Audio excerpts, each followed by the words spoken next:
The Pulse Volleyball Club 14s team finished in second place in the 14 Classic Division of the 2022 AAU Boys Junior National Volleyball Championships.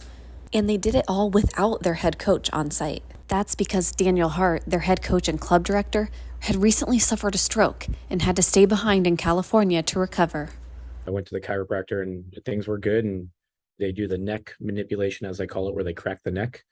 And when they did that, something just didn't feel right. I started to get a little dizzy. I started to get a little nauseous and started vomiting. And so I ended up going to an emergency room.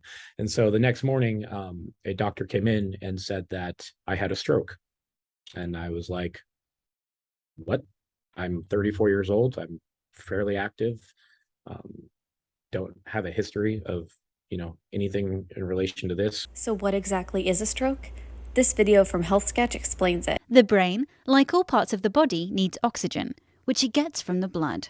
A stroke happens when blood flow to the brain is cut off. When brain cells are starved of oxygen, they become damaged, and the symptoms that follow are called a stroke.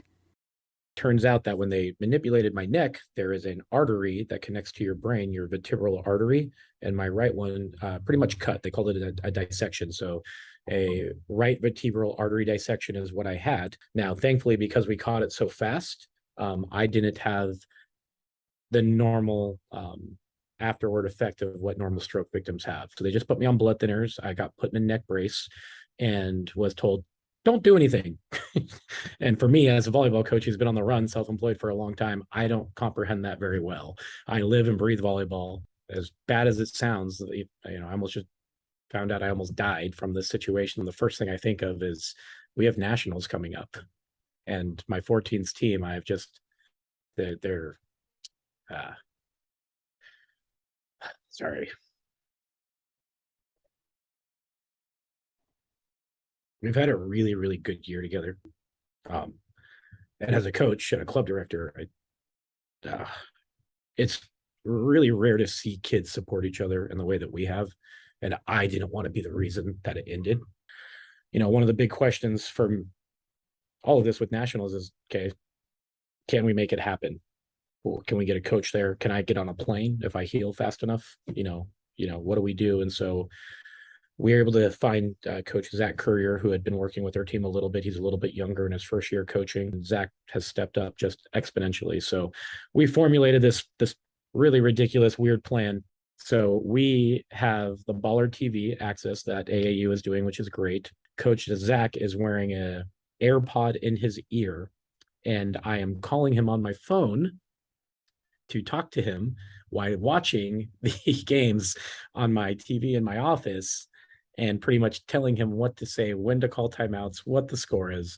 So technology has allowed me to be able to coach from Anaheim, California in live time all the way in Florida.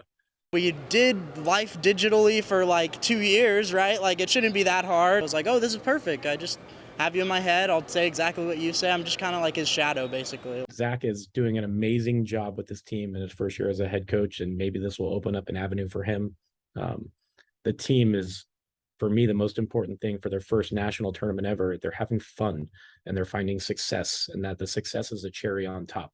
But they're going there and they're doing the things that we've trained, and not having your head coach there, especially after everything that's gone on, the past 2 months, it's not very easy. They're doing great, and the parents have just surrounded the coaching staff and the players to uplift them and make them feel prepared, safe, valued, just everything. We call ourselves a Pulse family, and as of lately, it just is standing out more and more. The situation has brought the club closer together, brought my family closer together. It's made me look at coaching from a different perspective, and it's made me look at life from a different perspective. And a lot of people get caught up in winning and losing, but when you're kind of faced with the question of you don't know if tomorrow's guaranteed, I really didn't think about whether we won or lost a game. What I thought about was kind of the really good times my kids have had.